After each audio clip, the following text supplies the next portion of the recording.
అఖిల్ అక్కినేని తాజా cinema Lenin trailer రిలీజ్లో వచ్చే 10 million views దక్కించుకుంది.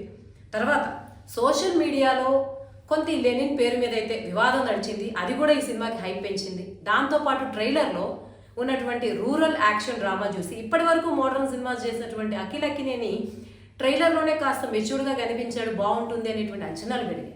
సో ఓవరాల్గా లెనిన్ సినిమా భాగ్యశ్రీ హీరోయిన్గా కిషోర్ కుమార్ అబ్బూరి దర్శకత్వంలో ఈ శుక్రవారం అంటే నిన్న రిలీజ్ అయింది. మరి సినిమా ఎలా ఉంది అన్నది ఈ రివ్యూలో చూద్దాం.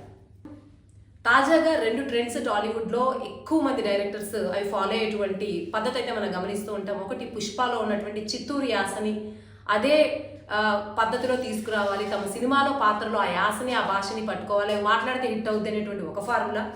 ఇది పుష్ప 1 పుష్ప 2 ఒక ఎఫెక్ట్ అనుకోవచ్చు. ఇంకో పక్కన కల్కి లాంటి సినిమాలు చూసుకుంటే మహాభారతంలో ఉన్న దాంతో కనుక ఏదైనా కనెక్ట్ చేస్తే ప్రేక్షకులు ఇంకా కనెక్ట్ అవుతారండి. సో పక్కన మహాభారతం, ఇంకో పక్కన ఈ చిత్తూరు యాస భాష, ఈ 2 ఫార్మాలు చాలా సినిమాలు విడిగా వస్తూ ఉన్నాయి. ఒకటి దీన్ని తీసుకుంటే ఇంకొకటి ఇది.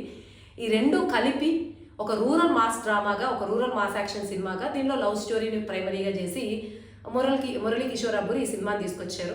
అయితే ఇప్పటి వరకు కూడా అఖిల్ అక్కినేని మీద చాలా విమర్శలు ఉన్నాయి. లాస్ట్ టైం తను చేసినటువంటి ఏజెంట్ సినిమా మీద అయితే చాలా ట్రోల్ చేశారు. దాని తర్వాత తను బాత్రూంలో జారిపడ్డానని, చాలా నెలలు రికవరీలో ఉంటామని కమెంట్స్ అన్నీ కూడా దాదాపుగా దశాబ్దంగా తన తెలుగు సినిమా కెరీర్లో ఇప్పటి వరకు ఒక హిట్ పడలేదు. ఒక మంచి హీరోగా ఒక పక్క నాగ చైతన్య ఎన్నో హిట్లు ఖాతాలో ఉంటే అఖిల్ అక్కినేనికి ఒక్క సినిమా కూడా రాకపోవడంతో కొంత నెగిటివిటీ అయితే అతని చుట్టూ స్ప్రెడ్ అవుతూ ఉంది. ఈ సమయంలో ఈ సినిమాకి నాగవంశీ ఎవరైతే కల్కి ప్రొడ్యూసర్ ఉన్నారో తను ప్రొడ్యూస్ చేయడం, తనతో పాటు అక్కినేని నాగార్జున కూడా ప్రొడ్యూస్ చేయడము, కొంత ట్రైలర్ బాగుండడంతో సినిమా బాగుంటుందని హోప్తో చాలామంది అయితే ఈ సినిమా మీద అంచనాలు పెరిగాయి, బాగుందనేటువంటి కమెంట్స్ అయితే ఇస్తూ ఉన్నారు. ఇప్పుడు లేటెస్ట్ మనం రివ్యూస్ చూస్తే పాజిటివ్ ఫీడ్బ్యాకే వస్తుంది.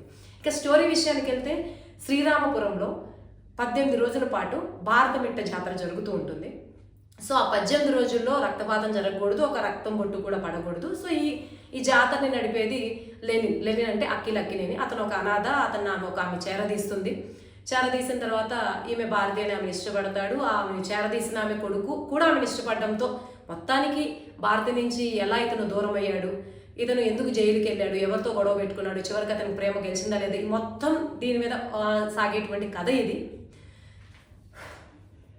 కథపరంగా చూసుకుంటే కథ కొంత రిపీటెడ్ ఫార్ములానే, ఎప్పుడో మనం చూసినటువంటి రూరల్ డ్రామాని చూసినట్టు ఉంటుంది. కానీ అఖిల్ సినిమాలు గమనిస్తూ అఖిల్ నుంచి ఎక్కువ ఎక్స్పెక్టేషన్స్ లేకుండా వెళ్తే మాత్రం బ్రహ్మాండమైనటువంటి సినిమాగా ఉందనేటువంటి కమెంట్స్ వినిపిస్తున్నాయి.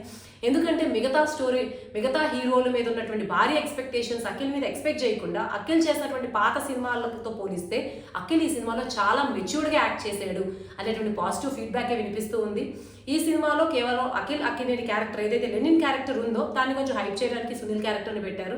బ్రహ్మాజీ లాంటి నటులు బాగా నటించారనేటువంటి టాక్ ఉంది. కానీ ఇంకొక పక్కన ఈ సినిమా రొట్టె స్టోరీయే. లెనిన్ లాంటి ఒక పేరుని, ఆ పేరు గురించి అందరికీ తెలుసు. స్టాలిన్ లాంటిది చిరంజీవి తీశారంటే అదేదో సమాజంలో మార్పు తీసుకొచ్చేటువంటి దశగా ఠాగూర్ కానీ స్టాలిన్ కానీ చిరంజీవి చేసినప్పటికీ సోషల్ మెసేజ్ ఉంది. మరి లెనిన్లో ఏం మెసేజ్ ఉంది అనేటువంటి నెగిటివ్ కమెంట్స్, అంటే సోషల్ మీడియాలో ఈ టైప్ ఆఫ్ చర్చ కూడా ఒకవైపు జరుగుతూ ఉంది.